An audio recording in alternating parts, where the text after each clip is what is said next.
Okay, this is iron oxide, and it's not a glaze, but rather we call it a stain because it just has the iron in it, and we mix it very thin.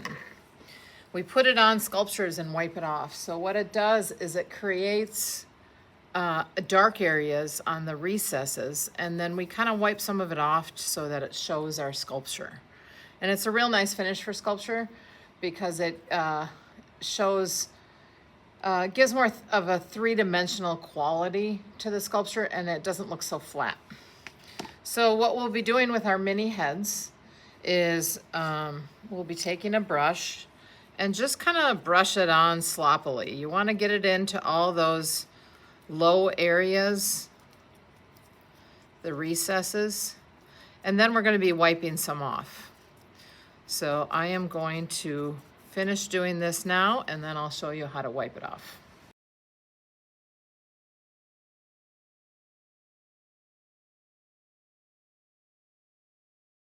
Okay, now I just have one layer on. I put it on, it's covering the whole thing, but it would be really too dark if I fired this. And so what I'm gonna do is take a sponge and squeeze it out, and I'm just gonna wipe all the high areas off. And I do rinse out my sponge. It's kind of messy. The more you leave on, the darker these areas will be.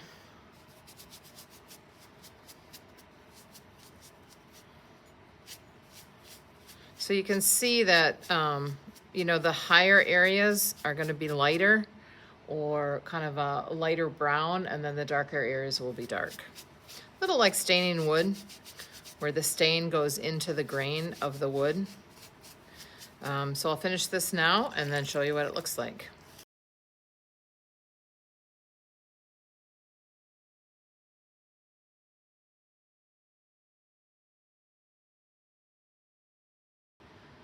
Okay, I have finished, and you can see that the only real dark areas are the ones that I couldn't get at in the recesses.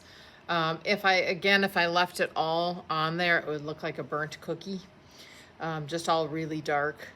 So we want that modular surface that has variation in it. Okay, you can also go back in, and if you see little areas where you didn't get the iron oxide, you can go back in and kind of dab a little more on there, and then go back through and wipe it off.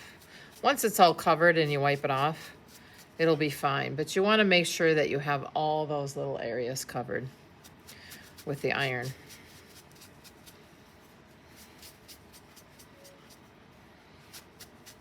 Okay, I will put this in the kiln and fire it to cone 5, and I will show you what it turns out like. Okay, here's the results. So this is after being fired to cone 5, 6. And you can see that where I didn't wipe off the iron, it's really dark. Almost a sort of metallic look to it. And where I did wipe it off, it's just kind of stained the clay. So what's nice about it with sculpture is that, again, it shows your sculpting. It gives it more of a three-dimensional look. So this is iron oxide on our mini heads and the effects at cone 5, 6.